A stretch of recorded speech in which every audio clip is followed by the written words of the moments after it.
वसुदेवसुतं देवं कंसचाणूरमर्दनं देवकी परमानन्दं कृष्णं वन्दे जगद्गुरुं జగద్గురు అయిన శ్రీకృష్ణ పరమాత్మకి నమస్కరించి మనం రెండవ అధ్యాయం ఇవాళ మనం తెలుసుకోబోతున్నాం అన్నమాట. మొట్టమొదటి అధ్యాయము అర్జున విషాద యోగము. దాంట్లో ఏమీ స్టఫ్ ఏం లేదు చెప్పాలంటే. It is only the sorrowful state of Arjuna. అర్జునుని యొక్క విషాదం ఎందుకు వచ్చింది అని అంటే, రథం స్థాపయమే అచ్యుత అన్నాడే. యావదేతాన్ నిరీక్షేహం, వీళ్ళందరినీ నేను కూడా చూడాలి ఒకసారి. యోద్ధు కామానవస్థితాన్, యుద్ధం చేయడానికి వచ్చినటువంటి వీళ్ళందరినీ కూడా నేను ఒకసారి వీక్షించాలి, చూడాలి అని అంటే, లీలా నాటక సూత్రధారి అయిన శ్రీకృష్ణ పరమాత్మ అర్జునుని సారథి. అందుకే ఆయన టైటిల్ పార్థసారథి. పార్థసారథి టెంపుల్స్ ఉంటాయి. పార్థసారథి అంటే పార్థుడికి సారథి అంటే భక్తుడికి ఎంత ఆశ్రయం అంటే ఆయన డ్రైవర్ పోస్ట్ కూడా ఒప్పుకున్నాడు ఆఖరికి. చూడండి, owner driver, owner for the whole cosmos, whole worlds, అఖిలాండ కోటి బ్రహ్మాండ నాయకుడు ఒక రథం తోలేవాడి కింద అయ్యాడు. ఆయన ఏం చేశాడు, చాలా ట్యాక్ట్ఫుల్గా తీసుకెళ్ళి భీష్మ ద్రోణుల మధ్య ఎదురుగుండా పెట్టాడు రథం.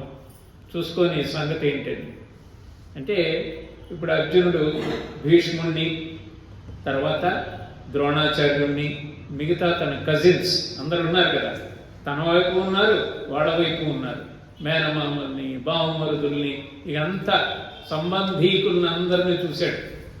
తర్వాత అసంఖ్యాకమైనటువంటి 18 అక్షౌహిణీ సైన్యాన్ని కూడా అక్కడి నుంచి దూరంగా చూశాడు. 11 వాళ్ళవి, 7 అక్షౌహిణీలు తాను. ఇంత అపారమైనటువంటి సైన్యము ఈ యుద్ధం చేయడంలో అందరూ ప్రాణాలు కోల్పోతారే, మీదు మిక్కిలి నాకు గురువు ద్రోణాచార్యుడు, మా తాతగారు భీష్ముణ్ణి నేను నా శస్త్రాస్త్రాలతో ఎదుర్కొని వాళ్ళని చంపవలసిన అవసరమైతే చంపాల్సి వస్తుంది. యుద్ధంలో ఎవరి చేతిలో ఎవరు వస్తారో తెలియదు కనుక విపత్కరమైనటువంటి పరిస్థితుల్లో ఆఖరి శ్లోకంలో ఏం చేశాడంటే, శోక సంవిఘ్న మానస ఏం చేశాడు, విసృజ్య సశరం చాపం అన్నాడు. విసృజ్య పడేశాడు. అంతే. ఏం పడేశాడు, ధనుస్సుని బాణాన్ని కూడా పడేశాడు.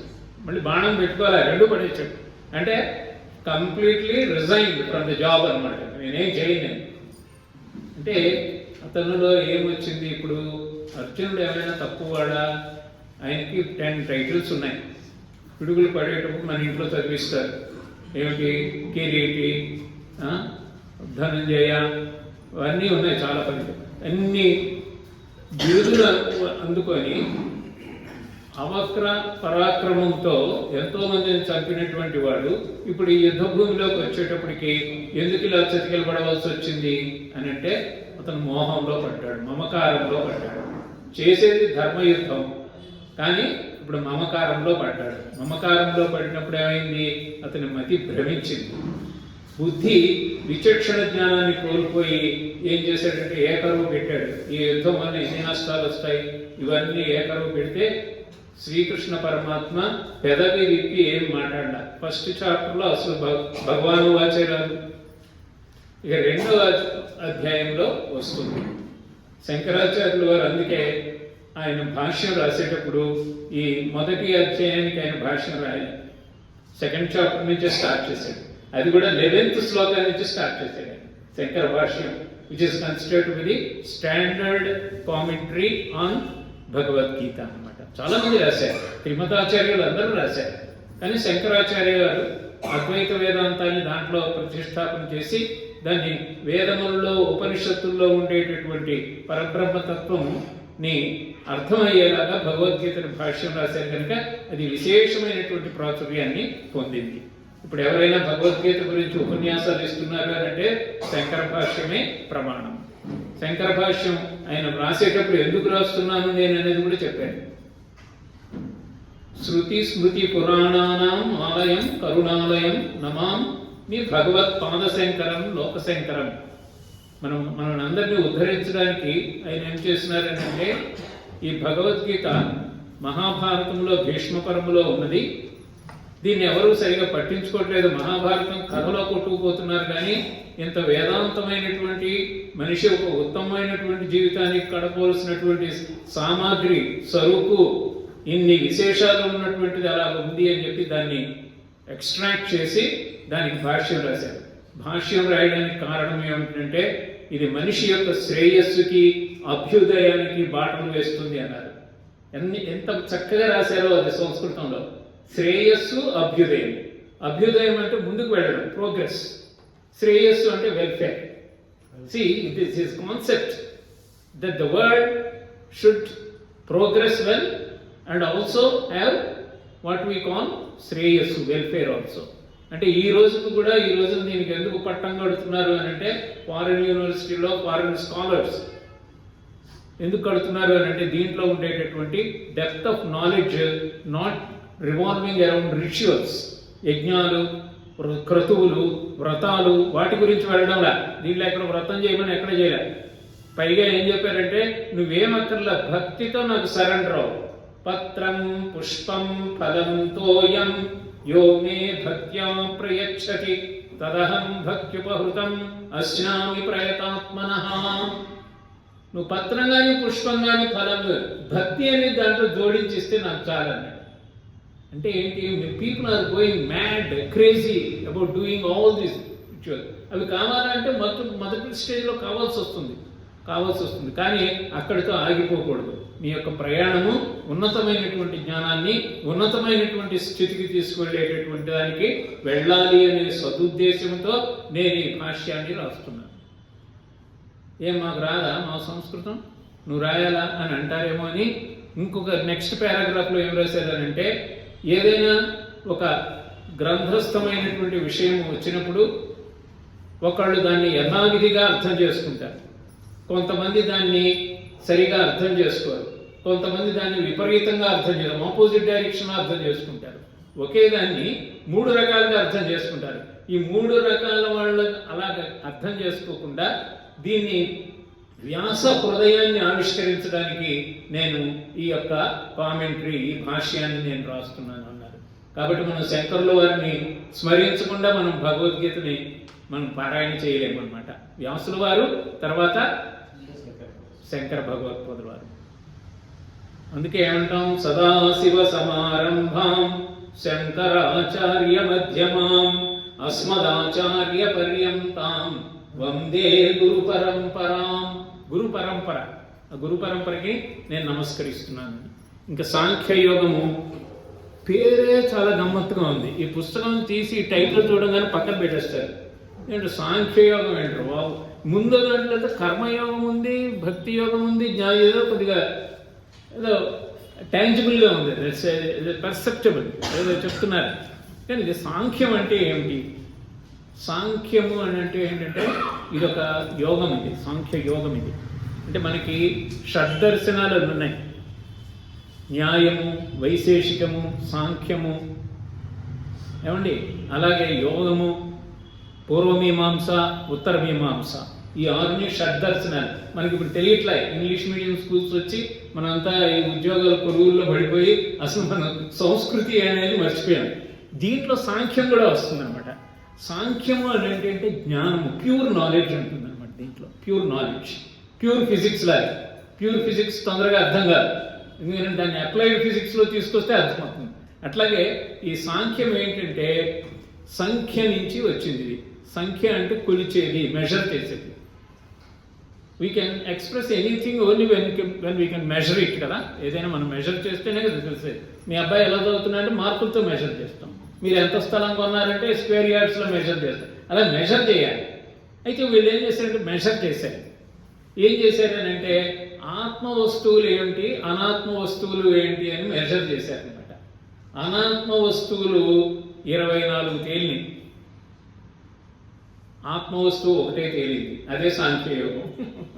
అనాత్మ వస్తువులు అంటే ఏమిటనంటే 24 అన్నాం కదా. 24 ఏమిటి అని అంటే పంచమహాభూతాలు. పేర్లు చెప్పక్కర్లేదు కదా. ఆకాశము, వాయువు, అగ్ని, జలము, పృథ్వీ. 5 అయిపోయింది. ఈ 5 నువ్వు ఎట్లా ఉన్నాయి, కానీ నీకు ఎట్లా తెలుస్తుంది? నీకు పంచ జ్ఞానేంద్రియాలు ఉండడం వల్ల చూస్తున్నావు. అర్థమైందా? అంటే 5 + 5 10. అయితే అవి యాజ్ ఇట్ ఈజ్ చూస్తున్నావా? అవి ఒక తన్మాత్రల ద్వారా అందుతోంది నీకు. ఎలాగా? శబ్దము, స్పర్శము, రూపము, రసము, గంధము. ఇప్పుడు ఎన్ని అయినాయి? 15 అయినాయిగా. 3 × 5 = 15 అయినాయిగా. అయితే దీని ద్వారా మనం పనులు చేయడానికి పంచ కర్మేంద్రియాలు ఉన్నాయి. అప్పుడు ఎన్ని అయినాయి? 20. అన్నీ నీ దగ్గరే ఉన్నాయి ఇవన్నీ. మరి వీటిలో ఆత్మ ఉందా అని అంటే చైతన్యం ఉంటేనే ఇవన్నీ నీకు ఉన్నాయి. అది చైతన్యం ఏంటంటే సాక్షిభూతముగా నీలో ఉండేటటువంటి ఆత్మ ఒకటి ఉంది. ఇవన్నీ కూడా అనాత్మ వస్తువులు. 24 కూడా.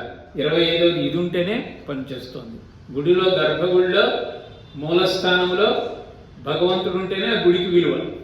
అది ఎక్కడుంది? నీలోనే ఉంది అని చెప్తుంది అనమాట సాంఖ్యయోగం. అందుకని ఈ సాంఖ్యయోగం చాలా జ్ఞానం పొదివి పెట్టుకున్నటువంటి సాంఖ్య. దీన్ని సాంఖ్య విద్య అని కూడా అంటారు. ఏమంటారండి? సాంఖ్య విద్య. అంటే ఈ భగవద్గీత లెసన్ విన్న తర్వాత మనం క్లాసెసే మనం టేకప్ చేసేది. ఈ 15 ఉపన్యాసాలు ఎన్ని జరుగుతాయో తెలియదు నేను. అంటే 2 అధ్యాయాలు కూడా ఒక్కొక్క క్లాస్లో నేను take up చేయదలుచుకున్నా. You are all eligible to get a diploma in Bhagavad Gita studies అనమాట.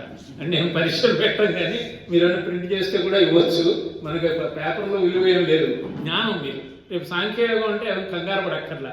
సాంఖ్యయోగము అనాత్మ వస్తువుల్ని విడదీసి ఆత్మ వస్తువుని ఆవిష్కరించేటటువంటి జ్ఞానము. అది తెలుసుకుంటే సాంఖ్యయోగం మనకి తెలిసింది.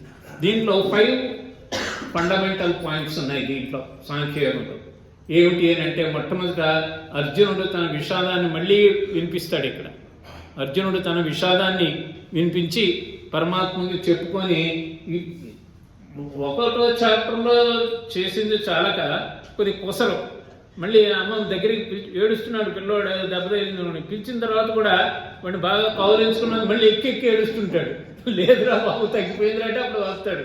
అలా ఎక్కి ఏడవడం కూడా ఉంది దీంట్లో. ఒక 4 శ్లోకాలు అవన్నీ మనం చదవనండి. ఆ తర్వాత ఏం చేశాడంటే ఎక్కి ఏడ్చాడంటే ఆఖరికి ఈ బాధకి నివారణోపాయం ఏమిటి అని అడిగాడు అనమాట. అంటే బాధ చెప్పుకొని బాధ నివారణోపాయం అడిగేదాకా శ్రీకృష్ణ పరమాత్మ మాట్లాడలేదు. అది గుర్తుంచుకోవాలి మనం. అర్థమవుతుందండి? భగవద్గీత అందరూ పారాయణం చేసేస్తారు, అందరూ చదివేస్తారు, కానీ దాంట్లో భావం తెలియకపోతే ఏం లాభం? పాలు చాలా న్యూట్రిటివ్ వాల్యూ ఉంది, దీన్ని తాగాలి, అన్ని పోషక పదార్థాలు ఉన్నాయని ఒక ఎస్సే రాస్తావు, కానీ నువ్వు పాలు తాగలేదు ఎప్పుడు, ఏం లాభం? అలాగే భగవద్గీత అక్కడ పెడతాం, దాన్ని చదువుతాం, దాంట్లో భావం తెలిస్తే ఏమవుతుందంటే ఈసారి పుస్తకం తీసుకున్నప్పుడు ఇంకా ఎంతో ఆతృతగా ఎంతూసియాజంగా మనం చదవచ్చు అనమాట. ఆ ఎంతూసియాజం క్రియేట్ చేయడానికే సరస్వతి అమ్మవారు నన్ను ఈ సరస్వతి గ్రంథాలయంలోకి వీళ్ళ చేత నన్ను పిలిపించారు. తీసుకునేవాళ్ళు మీరు, ఇచ్చేది అమ్మవారు, మధ్యలో నేను ఓన్లీ మీడియం అనమాట. అర్థమైందా? రెండోది ఏంటంటే దీంట్లో ఆత్మస్వరూపాన్ని వర్ణనం చేసేసారు. మీకు ఎక్కడా దొరకదు ఇది ఆత్మస్వరూప వర్ణనం. ఉపనిషత్తుల్లో ఎక్కడో మధించి చేసినటువంటిది ఇక్కడ మనకి చక్కగా ఇచ్చేశారు అనమాట. చక్కగా ఒక ప్యాకెట్లో పెట్టి మనకి ఇచ్చేశారు. మూడవది ఏంటి? శ్రీకృష్ణుడు అర్జునుడికి స్వధర్మమే నువ్వు చేయాలి అనేటటువంటిది ఒక హెచ్చరిక కూడా దీంట్లో జారీ చేశారు. తర్వాత నిష్కామ కర్మ గురించి కూడా చెప్పారు దీంట్లో. నాలుగవది. ఐదవది ఏంటంటే ద మోస్ట్ ఇంపార్టెంట్ అనమాట. వివిఐపి అని మనకి మాస్టర్లు చెప్పేవాళ్ళు కదా, వెరీ వెరీ వెరీ ఇంపార్టెంట్. స్థిత ప్రజ్ఞ లక్షణాలు ఉన్నాయి. భగవద్గీత నేను ఎందుకు పట్టుకున్నాను అని అంటే మహాత్మా గాంధీ గారు చెప్పిందంటే ఈ 18 స్థిత ప్రజ్ఞ లక్షణాలు 18 శ్లోకాల్లో ఉన్నాయి. అవి రోజు నేను చదువుకుంటాను. నాకు ఎన్ని మానసికమైనటువంటి కష్టాలు వచ్చినా వాటి నుంచి నేను స్ఫూర్తి పొందుతాను అని అన్నారు. ఆ 18, 50, 72 శ్లోకాలతో ఎండ్ అవుతుంది. 72 - 18 అంటే 55వ శ్లోకం నుంచి 72వ శ్లోకం వరకు స్థిత ప్రజ్ఞ లక్షణాలు ఉంటాయి.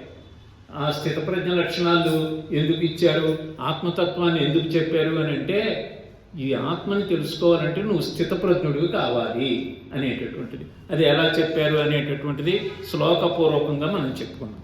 సాంఖ్యయోగం నుంచి 5 మనకు ఫండమెంటల్ పాయింట్స్ మనకి తెలిసినాయి అన్నమాట దీంట్లో.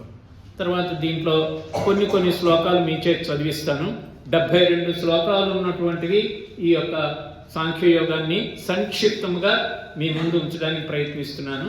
మీరు నేను చెప్పినటువంటి శ్లోకాలు కొన్ని మీ చేతి చదివిస్తాను, కొన్ని సమయాభావం ఉండడం వలన కొన్ని నేనే చెప్పి నేను వివరణలోకి వెళ్తాను.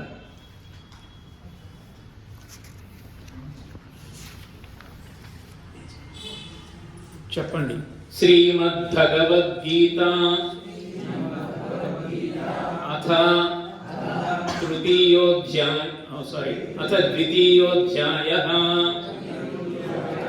సాంఖ్యయోగః. సాంఖ్యయోగము ఇప్పుడు మొదలవుతుంది అని చెప్తున్నారు అన్నమాట. సంజయ ఉవాచ తం తథా కృపయావిష్టుం అశ్రుపూర్ణాకులేక్షణం విషీదంతమిదం వాక్యం ఉవాచ మధుసూదనః. తం తథా అప్పుడు ఆ విధముగా కృపయావిష్టుం. కృపయా అంటే చాలా దయనీయమైనటువంటి స్థితిలో వాళ్ళందరిని చూసి ఇంతమంది చంపాలా అనేటటువంటి దయతోటి తను ఒరిజినల్గా దయనీయమైనటువంటి స్థితిలో అశ్రుపూర్ణాకులేక్షణం, కళ్ళల్లో అశ్రువులు కన్నీళ్ళ పర్యంతం అయిపోయాడు, కన్నీళ్ళు అలాగా కదులుతూ ఉన్నాయన్నమాట. వాటితోటి ఆయన ఏం చేస్తున్నాడు, విషాదంత నిదం వాక్యం ఉవాచ మధుసూదన. అర్జునుడు చెప్పట్లా, మధుసూదనుడు అర్జునుడితో చెప్తున్నాడు. What is the state of Arjuna? First లైన్లో ఇచ్చింది. చాలా విషాదమైనటువంటి ముఖంతో కళ్ళకుంటా నీళ్లు కారిపోతూ ధారల్లాగా ఏం చేయాలో తెలిసినటువంటి పరిస్థితిలో ఉన్నటువంటి అర్జునుడిని చూసి శ్రీకృష్ణ పరమాత్మ ఈ విధముగా అన్నారు అని ఎవరు చెప్తున్నారు? సంజయ ఉవాచ. సంజయుడు చెప్పాడు. చెప్తే రెండవది శ్రీ భగవానువాచ కుతస్త్వా తస్మిలనిదం విషమే సముపస్థితం అనార్యదుష్టం అస్వర్గ్యం అకీర్తికరమర్జున. కుతస్త్వా, కుతః త్వా, కుతః అంటే ఎక్కడి నుంచి, వేర్ ఫ్రమ్. కశ్మలం, ఈ మకిలి నీకు ఎక్కడి నుంచి వచ్చిందయ్యా అని అడుగుతున్నాడు. ఈ మకిలి నీకు ఎక్కడి నుంచి వచ్చింది? కుతస్త్వా కశ్మలం ఇదం. ఏం చెప్తున్నారు? విషమే సముపస్థితం. విషమే సముపస్థితం అని అంటే విషమమైన పరిస్థితిలో వచ్చింది. ఇప్పుడు యుద్ధానికి వచ్చేసాం మనందరం. ఇప్పుడు విషమ పరిస్థితిలో నీకు ఈ సందేహం ఎందుకు వచ్చింది? ఎక్కడి నుంచి వచ్చింది నీకు ఈ యొక్క కశ్మలము, ఈ యొక్క మాలిన్యం ఎక్కడి నుంచి వచ్చింది? ఆ మాలిన్యం ఎలాంటిదంటే అనార్యదుష్టం అస్వర్గ్యం అకీర్తికరం అర్జున. ఆర్యులు అంటే మర్యాద గల ప్రవర్తన కలవారు ఆర్యులు అని అర్థం. ఏమండి? ఆర్యులు అంటే ఆర్యులు ద్రావిడులు తీసుకోకండి, ఇప్పుడు ఆ గొడవ కాదు. ఆర్యులు అంటే ఆర్య, ఆర్యపుత్ర అని సంబోధిస్తుంది. రామాయణంలో కూడా ఆర్య అంటుంది అమ్మవారు, సీతమ్మవారు రామచంద్ర ప్రభువుని. ఆర్య అంటే ఏంటి? గౌరవనీయులు, మర్యాద గల ప్రవర్తన గలవారు కనుక వాళ్ళు గౌరవనీయులయ్యారు.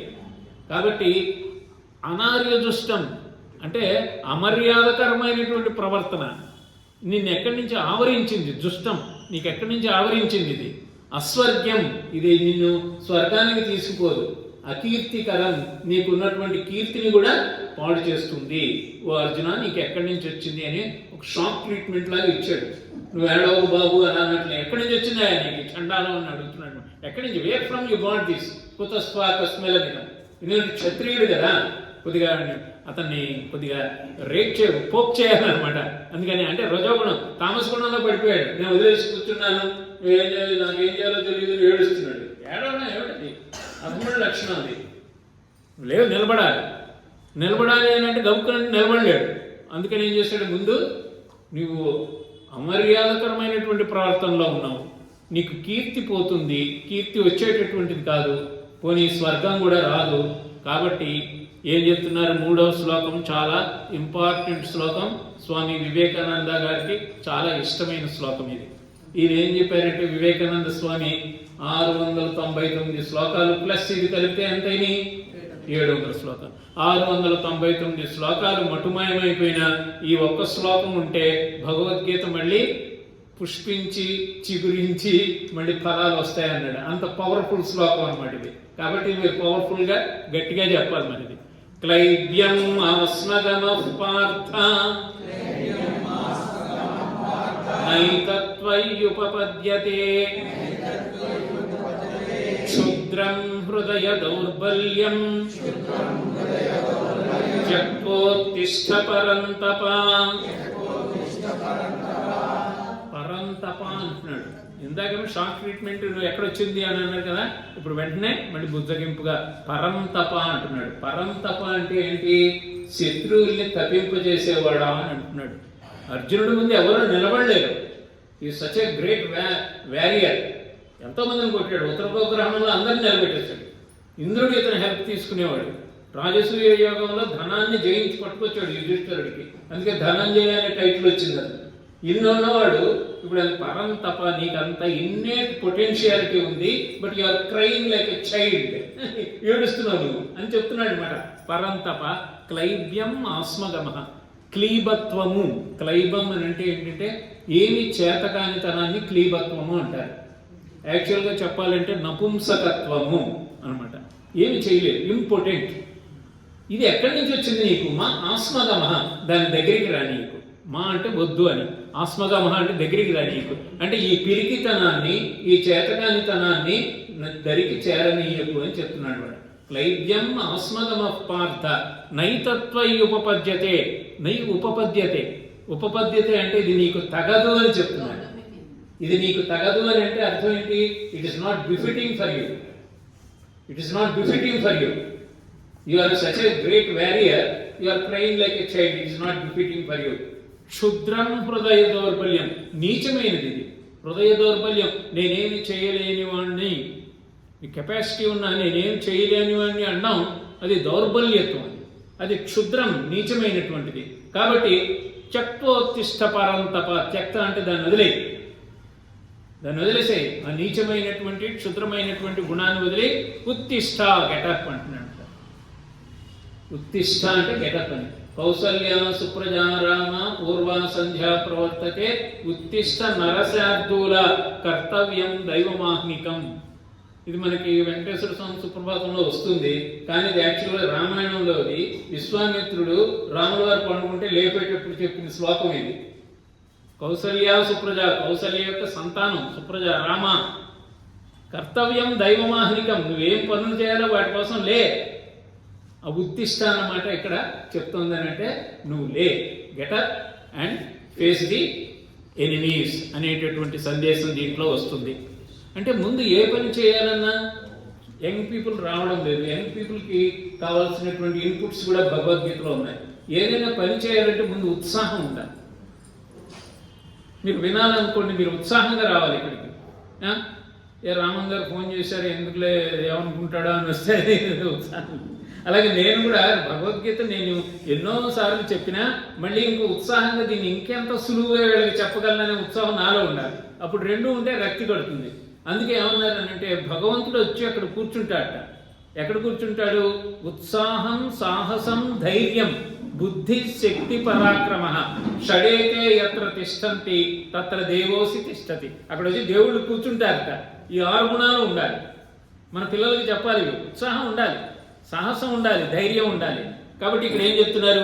ఉత్తిష్ట పరంతప అని చెప్తూ మనకి 2-3 శ్లోకాల్లో అతన్ని ఒక విధంగా రిప్రిమైండ్ చేశారు, ఒక విధంగా ఆయన్ని గసిరినట్టుగా మాట్లాడారు 2వ శ్లోకంలో. 3వ శ్లోకంలో చేయవలసినటువంటి కర్తవ్య ఉన్ముఖుణ్ణి చేశాడు. అతనిలో ఉండేటటువంటి మంచి క్వాలిటీని బయటికి తీసుకొచ్చారు. ఏంటంటే నువ్వు పరంతప అని చెప్పారు. తర్వాత ఇది నీకు తగదు అని చెప్తున్నారు. తగదు. అలాగే మన పిల్లలకు కూడా చెప్పేటప్పుడు నువ్వు ఎందుకు పనికిరావు అనకూడదు. నీకు ఇది తగదురా అని చెప్తే వాడు వింటాడు. నీలో చాలా పొటెన్షియాలిటీ ఉందిరా, నువ్వు అట్లా అనుకోకు, నువ్వు చేయగలవురా అని చెప్పాలన్నమాట. అంటే భగవద్గీత నుంచి పేరెంట్స్కి, టీచర్స్కి అందరికీ సందేశం ఉంది. ఎవరైనా ఏదైనా దుఃఖంలో ఉంటే వాళ్ళని ఊరికే న్యూనతాభావంతో మాట్లాడకుండా వాళ్ళని ఎంకరేజింగ్గా మాట్లాడాలి. This not befitting for you అని చెప్పారనమాట. తర్వాత ఇంకా నెక్స్ట్ 7వ శ్లోకంలో ఇంకా అర్జునుడు ఏం చేస్తాడంటే ఎక్కెక్కి వచ్చిన తర్వాత, నేను ఏం చేయాలో తెలియడం లేదు స్వామి, ఏమి చేయలేని పరిస్థితిలో ఉన్నాను, నా స్వభావం మారిపోయింది, నేను నువ్వు చెప్పినట్టుగా పెద్ద యోధుణ్ణి, ఎంతటి వాడినైనా యుద్ధంలో నిర్జరించగల శక్తి ఉంది, కానీ ఈ మూమెంట్లో, ఈ సిచ్యువేషన్లో నేను చాలా ఖిన్నుణ్ణి అయిపోయాను అని చెప్పి ఆయన ఏం అంటే ఆఖరికి నేను ఏమీ చేయలేనటువంటి ధర్మ సమ్మూఢంలో పడ్డాను. నేను ఐఎమ్ ఇన్ ఏ డైలమా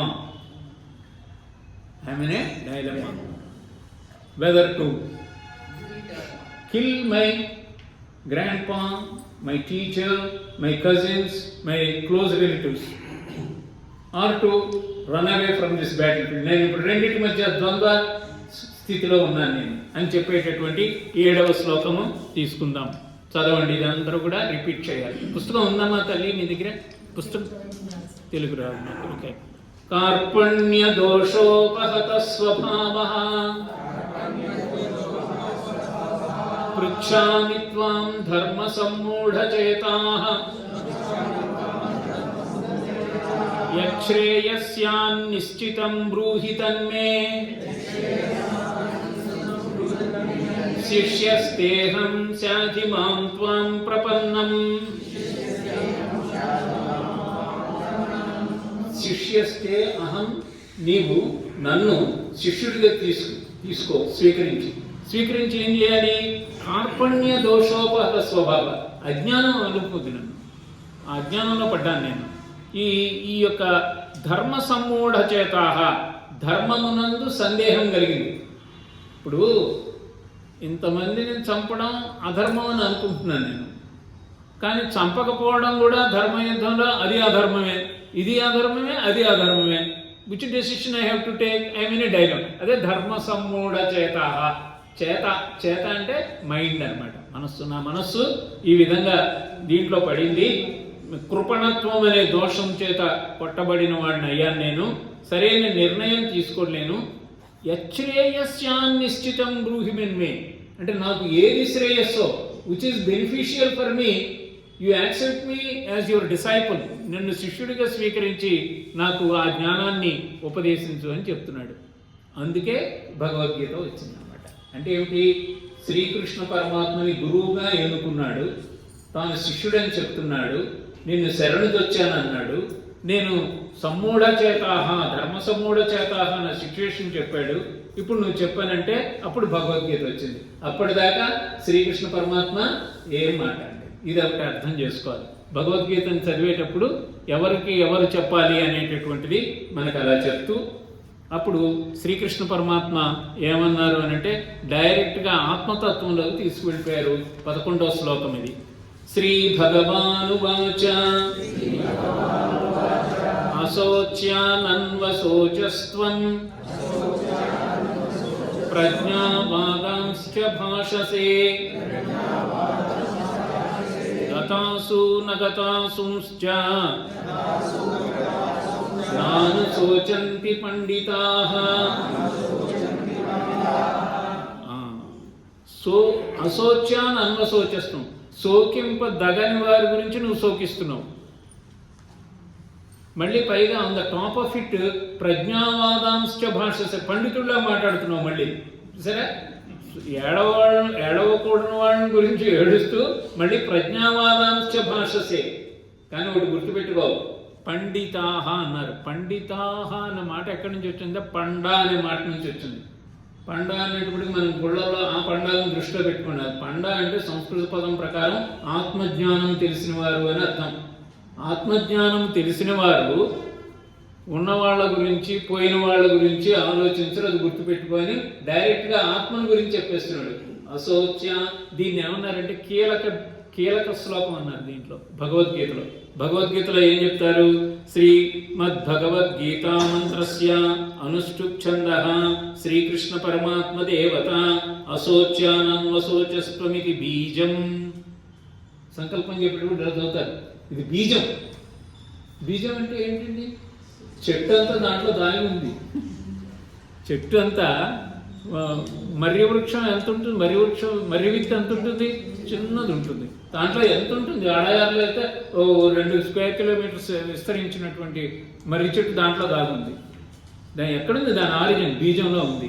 అందుకని ఆత్మ జ్ఞానానికి బీజప్రాయమైనటువంటి శ్లోకం అన్నారు. కాబట్టి నెక్స్ట్ క్లాస్ వచ్చేటప్పటికి ఇది బైహార్ట్ చేసుకొని రావాలి మీరు. అంటే మీరు ఎవరు రారేమో అని మన కంగారు కూడా పుడుతుంది. వచ్చి చదవండి, కనీసం ఒకసారి మళ్ళీ చదవండి, ఒకసారి చదవండి. అశోచ్యానన్వశోచస్త్వం ప్రజ్ఞావాదాంశ్చ భాషసే గతాసు నగతాసుంశ్చ నానుశోచంతి పండితాః.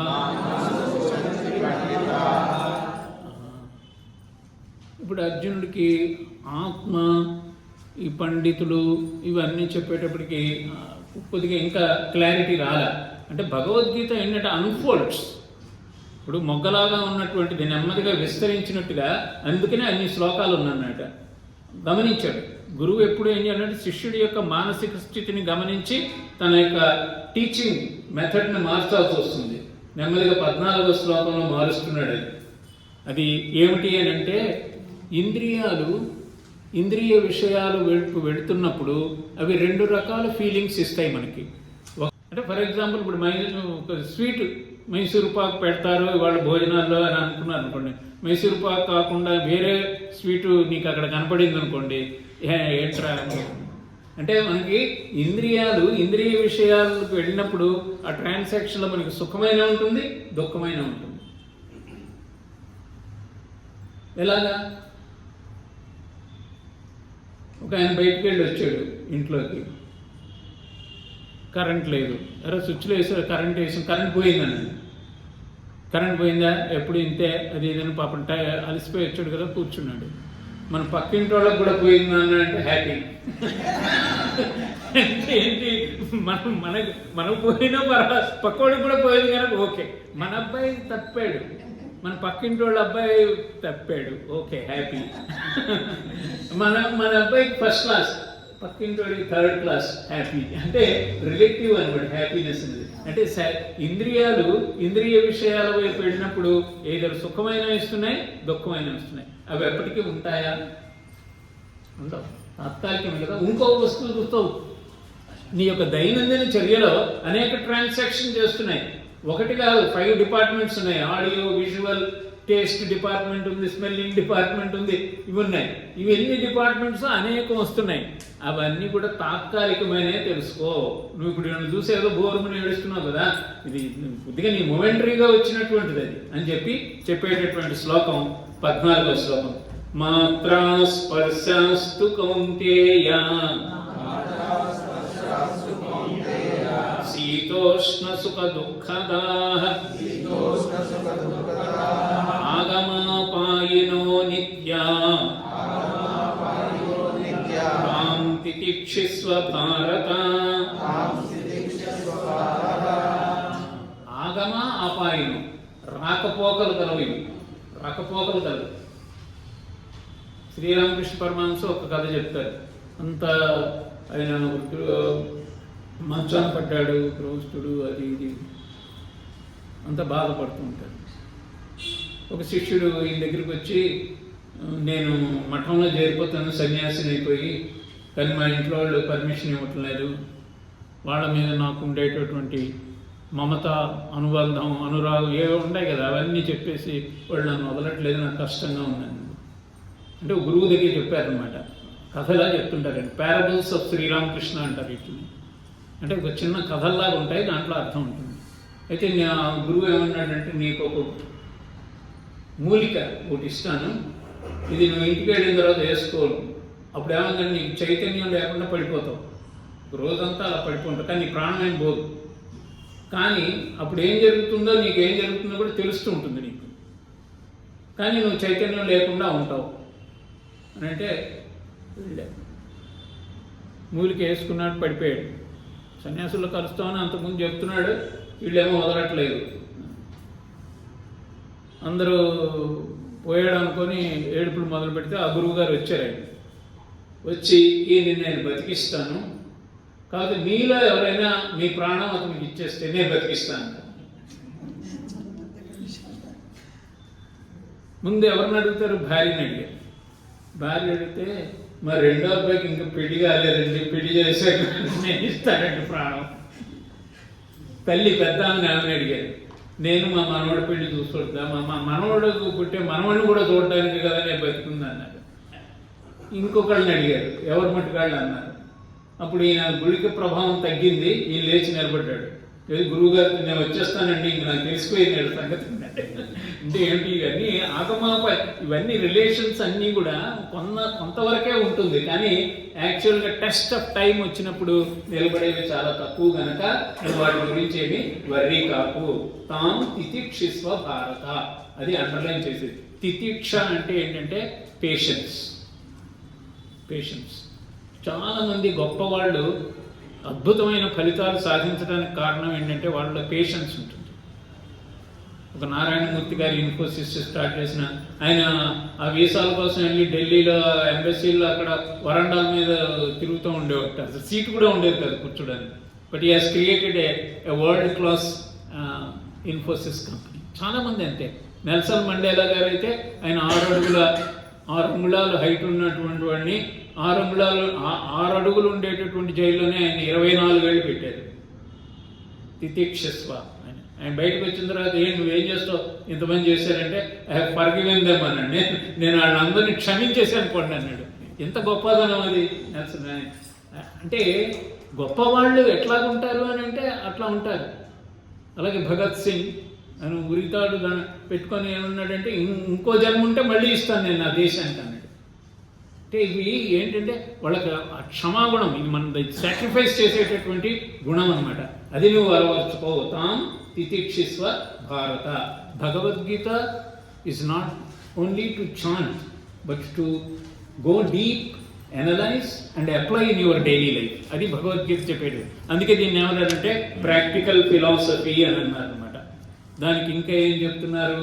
తాం తితిక్షస్వ భారత అని మళ్ళీ బాగా అర్థం కావాలి కదా. అంటే అర్జునుడి నెపాన్న సర్వమానవాళికి ఇస్తున్నటువంటి బోధ అనమాట. అది టెంపరీ అని చెప్పడానికి ఏం చెప్పారనంటే 22వ శ్లోకంలో మనం బట్టలు చిరిగిపోతే కొత్తవి మార్చుకుంటుంటాం కదా, అలాగే శరీరాలు కూడా మారిపోతుంటాయి, ఆత్మ మాత్రం ఉంటుంది అని చెప్పేటటువంటి అద్భుతమైన శ్లోకం 22వ శ్లోకం. వాసాంసి జీర్ణాని యథా విహాయ నవాని గృహ్ణాతి నరోపరాణి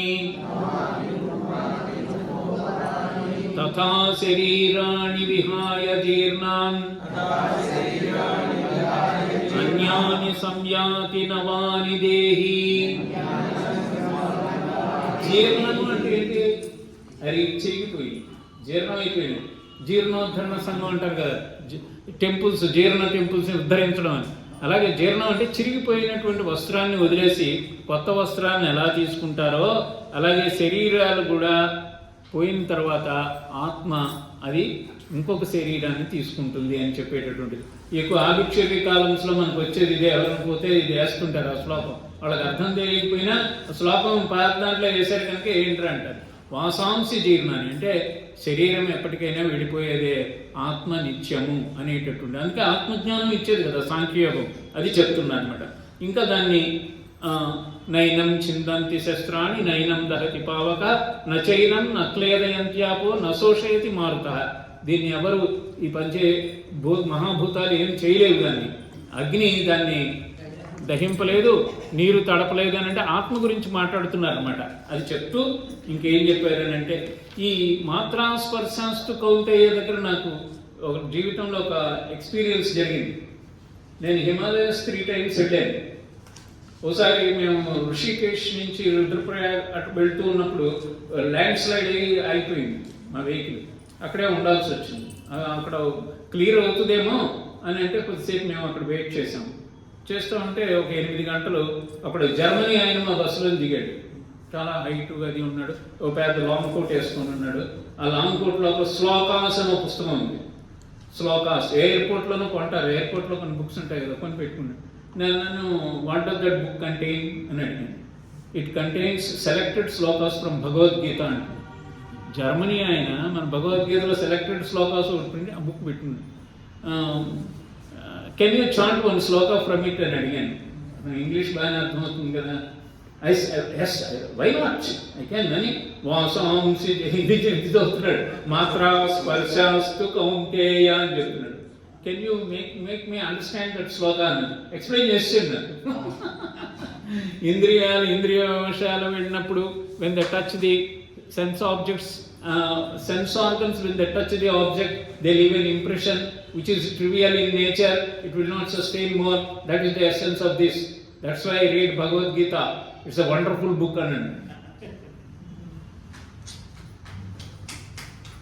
మనమేమో భగవద్గీత మనం చదివేస్తాం, కానీ ఇప్పుడు జర్మనీ నేర్చుకొని హిమాలయ పర్వతాలు చూసి ఇక్కడ ఏంటి ఇంత గొప్ప గొప్ప దేశం ఇది అని వస్తున్నాడు అనమాట.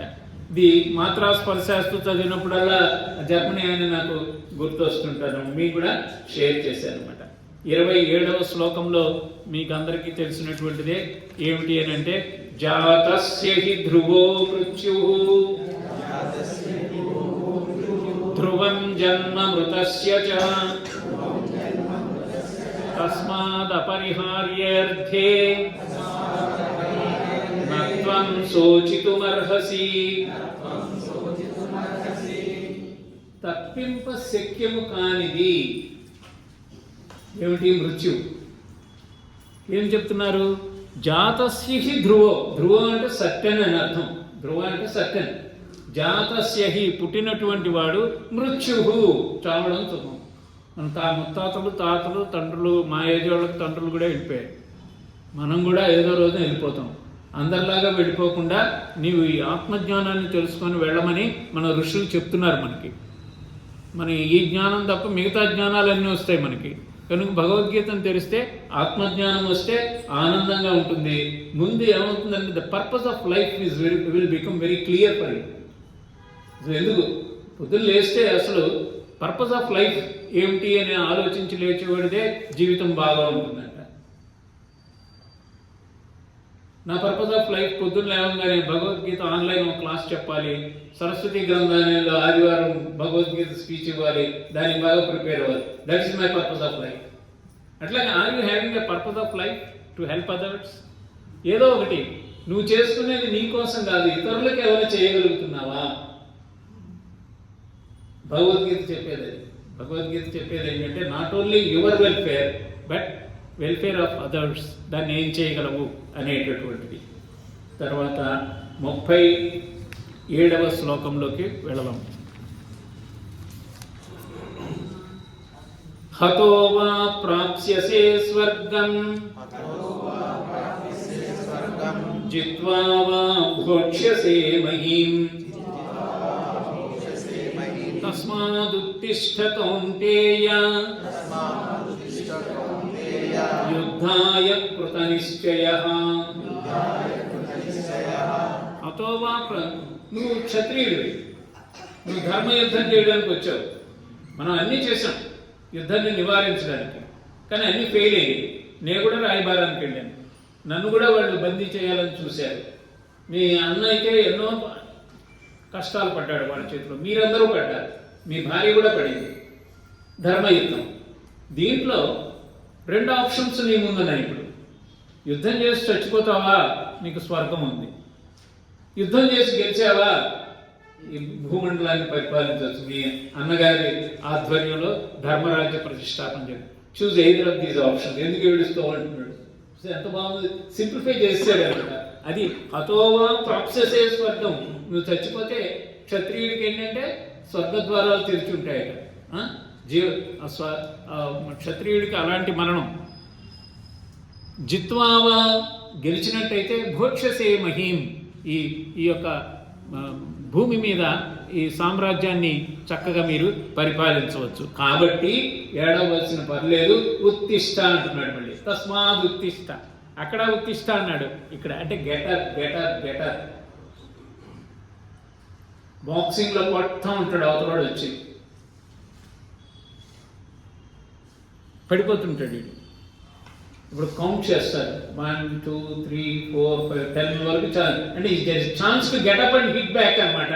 నువ్వు గెటప్, ఉత్తిష్ట ఉత్తిష్ట, అదే ఛాన్స్ ఉంది నీకు, నువ్వు రెండిట్లోనే నువ్వు పోవచ్చు.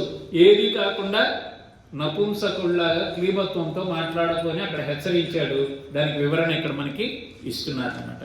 ఇస్తూ కొంతమందికి అనుమానాలు వస్తాయి. మేము ఇది చదువుతున్నామండి, ఇది చేస్తున్నాము, ఆత్మజ్ఞానంలో మెడిటేషన్ చేస్తున్నాము, ఇది చేస్తున్నాము, మళ్ళీ మేము కొన్నాళ్ళు బ్రేక్ ఇచ్చేసాము, ఏదో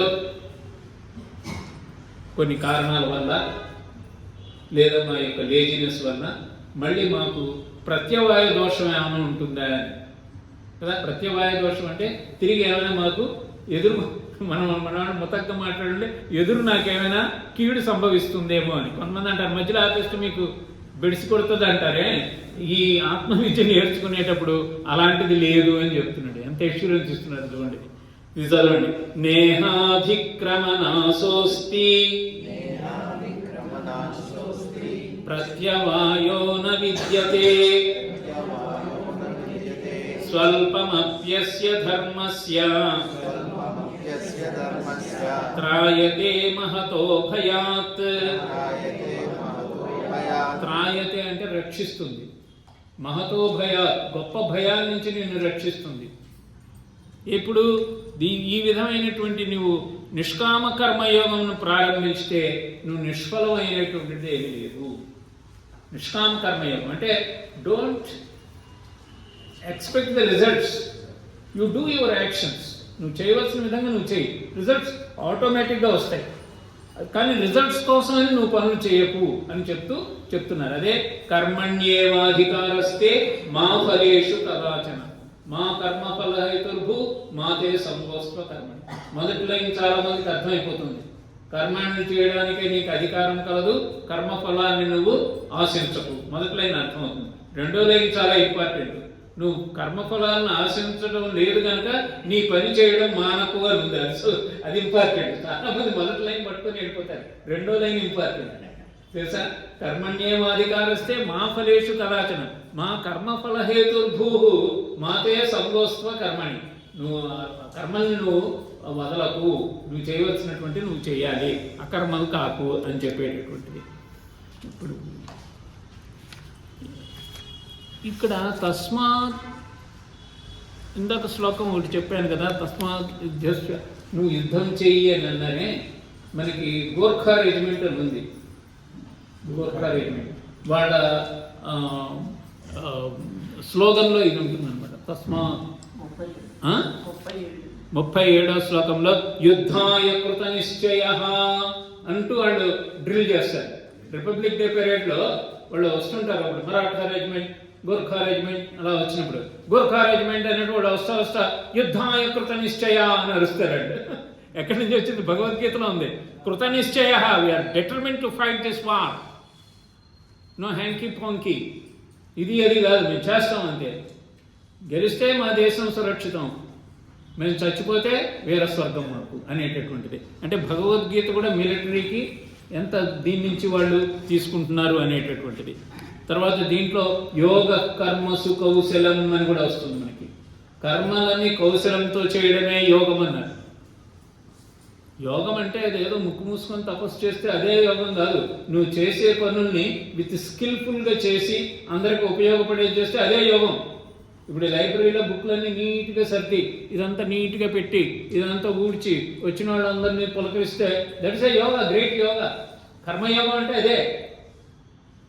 not expecting others reward or recognition. అర్థమవుతుంది? మన అవి ఎక్స్పెక్ట్ చేస్తే మళ్ళీ పోతుంది. ఎక్స్పెక్ట్ చేయకుండా మన పని మనం చేసుకుంటూ పోవాలి అనేటటువంటిది. ఆ యోగ కర్మసు కౌశలం లాల్ బహదూర్ శాస్త్రి ఇన్స్టిట్యూట్ ఉంది, ఐఏఎస్ ట్రైనీస్కి. దాంట్లో స్లోగన్ అదే, యోగ కర్మసు. ఆల్ డైరెక్ట్ ఐఏఎస్ ప్రొబేషనర్స్కి యోగ కర్మసు కౌశలం. Do your actions skillfully, that is yoga అని చెప్తున్నారు. అంటే భగవద్గీత ఎంతమందిని ఉత్తేజపరుస్తుందో చూడండి. మనల్ని ఉత్తేజపరుస్తుందో మనం చూసుకోవాలి. ఇంటికెళ్ళి మళ్ళీ అదే తినడం, పడుకోవడం, మళ్ళీ అదే చేయడం కాకుండా కొద్దిగా మనం మనం వే ఆఫ్ లివింగ్లో మార్పు తీస్తాం. అందుకే దీన్ని ఏమన్నారు అని అంటే, man making education is there in Bhagavad Gita, character building is there అని చెప్తున్నారు అనమాట. చెప్తూ ఇంకా మనం స్థితప్రజ్ఞ లక్షణాల్లోకి మనం వస్తున్నాం. స్థితప్రజ్ఞ లక్షణాలు. స్థితప్రజ్ఞ అంటే ఏమిటి? ప్రజ్ఞ అంటే తెలివి, స్థితం అంటే స్థిరమైన బుద్ధి కలిగిన వాడు ఎలాగుంటాడు అని 18 శ్లోకాల్లో చెప్పారనమాట. ఈ స్థిరమైన బుద్ధి ఎలాగుంటుంది, వాళ్ళు ఎలాగుంటారు అనేటటువంటిది శ్రీకృష్ణ పరమాత్మ ఇమ్మీడియట్గా చెప్పేలా దాన్ని అడిగాడు. 54వ శ్లోకం. అర్జున ఉవాచ స్థితప్రజ్ఞస్య కా భాషా సమాధిస్తస్య కేశవ స్థితధీః కిం ప్రభాషేత కిమాసేత వజేత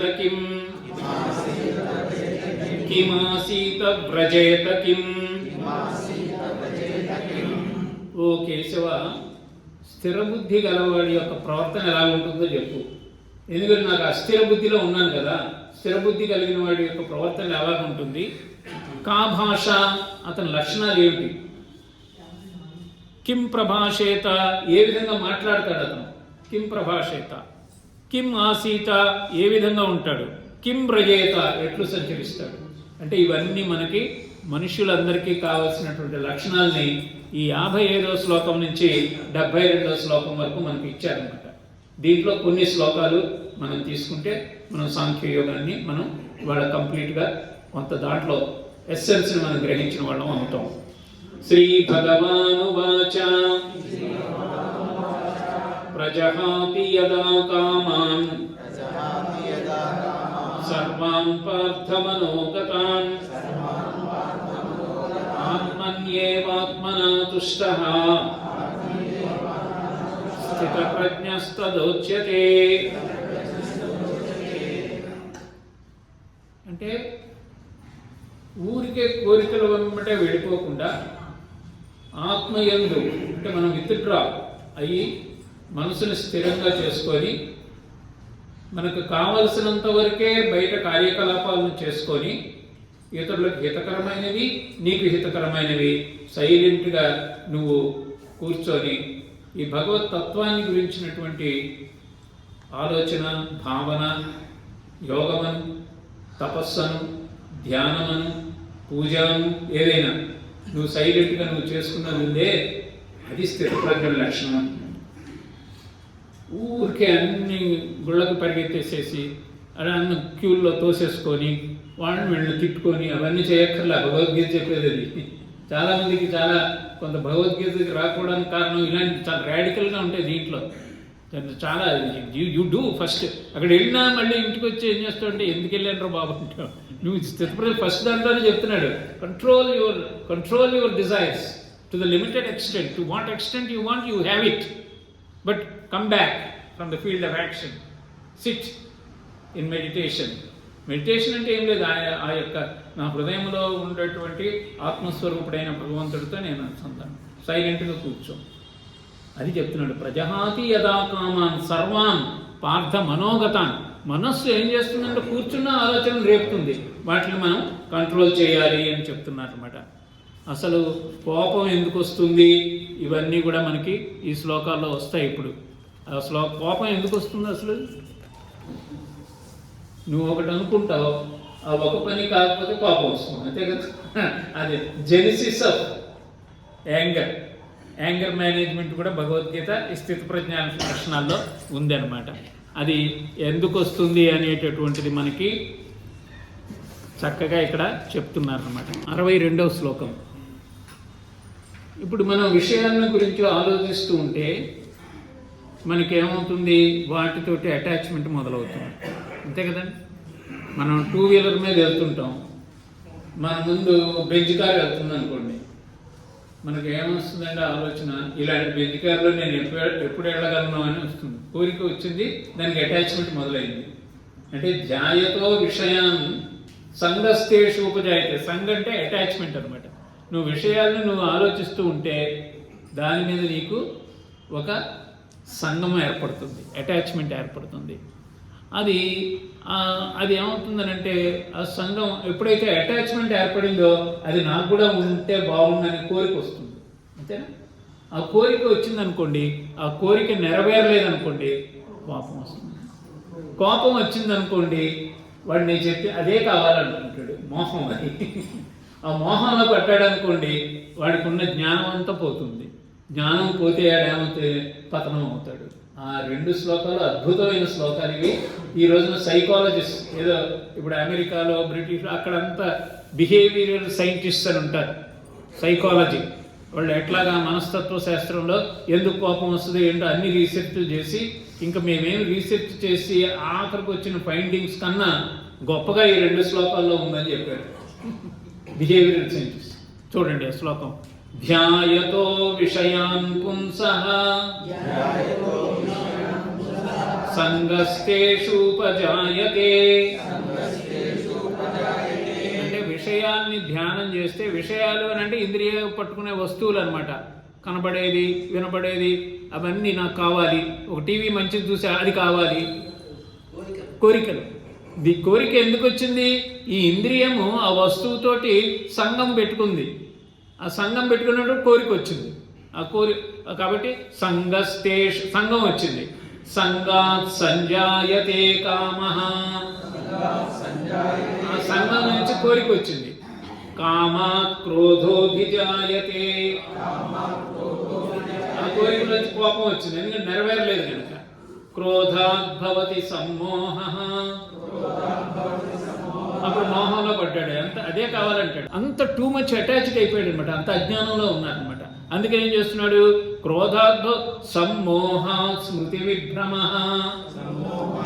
స్మృతి అంటే జ్ఞానం, జ్ఞాపక శక్తి. పాతదంతా నేను ఇంత చదువుకున్నాను, మా నాన్న ఇంత కష్టపడుతున్నాడు అనే జ్ఞానం పోయింది. అది కావాలంతే, నువ్వేమైనా చేయి. స్మృతి విభ్రమ, స్మృతి భ్రంశాత్ బుద్ధినాశాత్. ఆ జ్ఞానం పోయినప్పుడు బుద్ధి నాశనం అయిపోయింది. బుద్ధినాశాత్ ప్రణశ్యతి. ఎంత బాగా చెప్పారు. అందుకే ఈ ప్రపంచంలో ఎవడు ధనవంతుడు ఐశ్వర్యవంతుడు అని అడుగుతాడు యక్షుడు ధర్మరాజు. యక్ష ప్రశ్న. సంతృప్తి కలిగిన మనిషి అంత ధనవంతుడు ఈ ప్రపంచంలో ఎవరు లేడుకోమన్నాడు. ఎంత బాగా చెప్పాడు. సంతృప్తి చాలు మనకున్న దాంట్లో.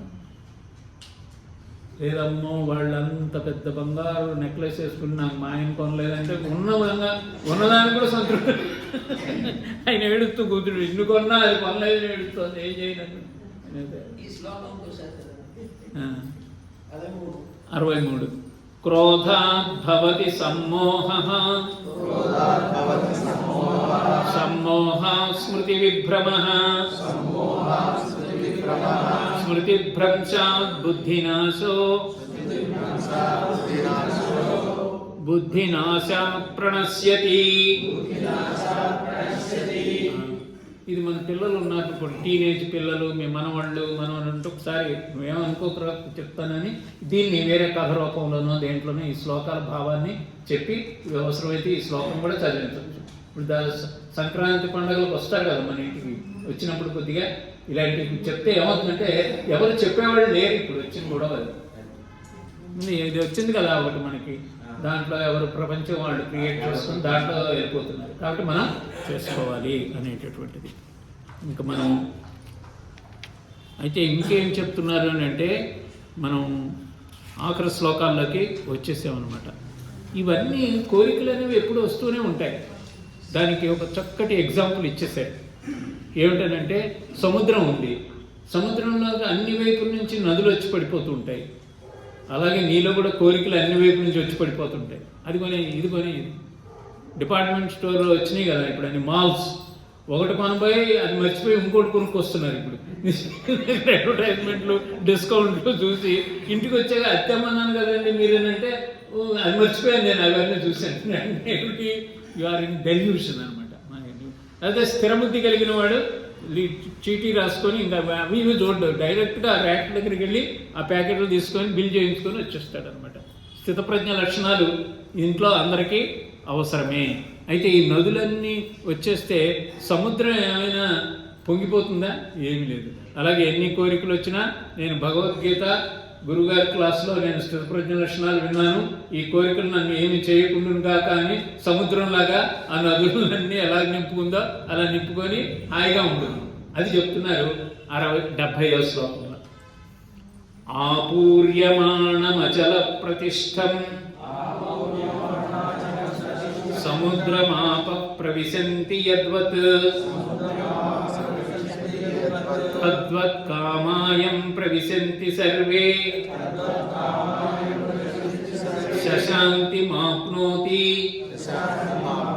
న కామకామి.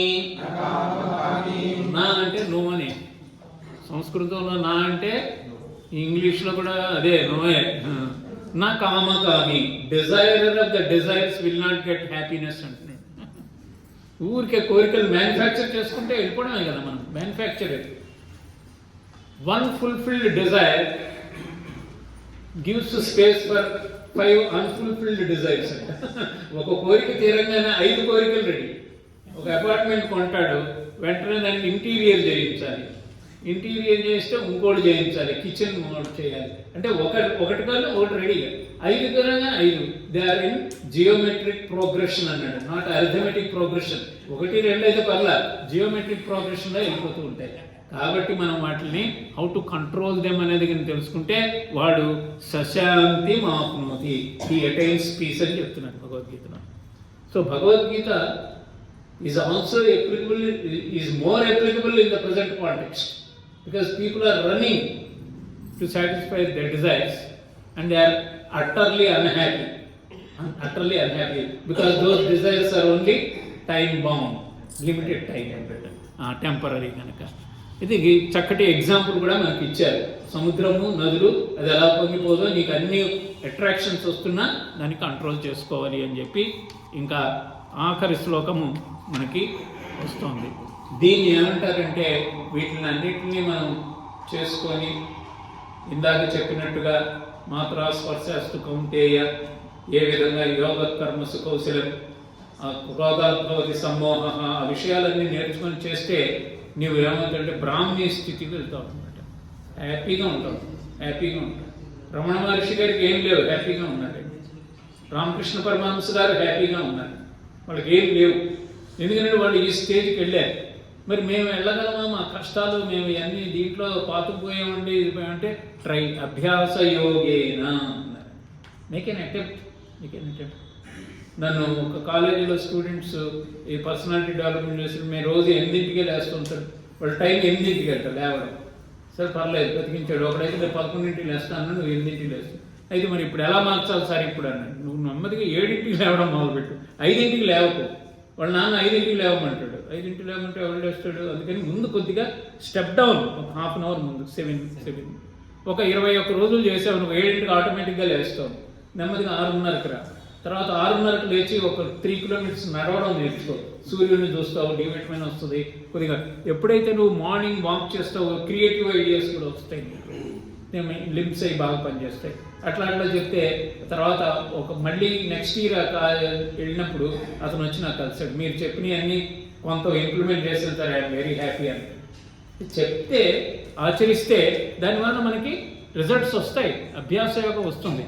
ఇప్పుడు మీరు ఈ 72 శ్లోకాల్లో ఉన్నటువంటి నేను ఇప్పుడు చెప్పినటువంటి శ్లోకాలు వచ్చే ఆదివారానికి ఒకసారి మీరు మళ్ళీ దాన్ని చదువుకొని దాన్ని భావన చేసినట్టయితే నెమ్మదిగా ఆ మార్గంలోకి మనం వెళ్తాం. ఏషా బ్రాహ్మీ స్థితి పార్థ నైనాం ప్రాప్య విముఖ్యతి స్థిత్వా స్యామంతకాలేపి బ్రహ్మ నిర్వాణమృచ్చతి. రుచ్యతి అంటే పొందుతారు, ఆ స్థితికి వెళ్తారు, హ్యాపీగా ఉంటారు, ప్రశాంతంగా ఉంటారు. అశాంతి ఉన్నవాడికి అశాంతస్య కుత సుఖం, అశాంతి కలిగి వాడికి సుఖం ఎక్కడుంది? మరి శాంతి కావాలంటే ఇదిగో ఇట్లా చేసుకోండి అని చెప్తున్నారు అనమాట. సో సాంఖ్యయోగం అనేటటువంటిది ఆత్మజ్ఞానాన్ని ఇచ్చేటటువంటి శ్లోకము. ఊరికే ఆత్మజ్ఞానం అక్కడ ఉంది అని ఊరికే చూపించకుండా ఆత్మజ్ఞానాన్ని పొందగలిగేటటువంటి లక్షణాలు, స్థితప్రజ్ఞ లక్షణాలు ఉన్నాయి. అవి వాటిని నువ్వు ఎలా డెవలప్ చేసుకోవాలో కూడా ఇచ్చినటువంటి అతి విలువైనటువంటి అధ్యాయం ఇది. ఈ విలువైన అధ్యాయాన్ని ఇవాళ మనం సరస్వతి గ్రంథాలయంలో ఈ రోజున మీ అందరి సహకారంతో మనం చక్కగా చదువుకున్నాం. ఆ టిక్ చేసినటువంటి శ్లోకాలు మళ్ళీ చదువుకోండి. ఇప్పుడు మనం హరే రామ మంత్రం చెప్పి శాంతి మంత్రంతో మనం క్లోజ్ చేద్దాం. అందరూ స్ట్రైట్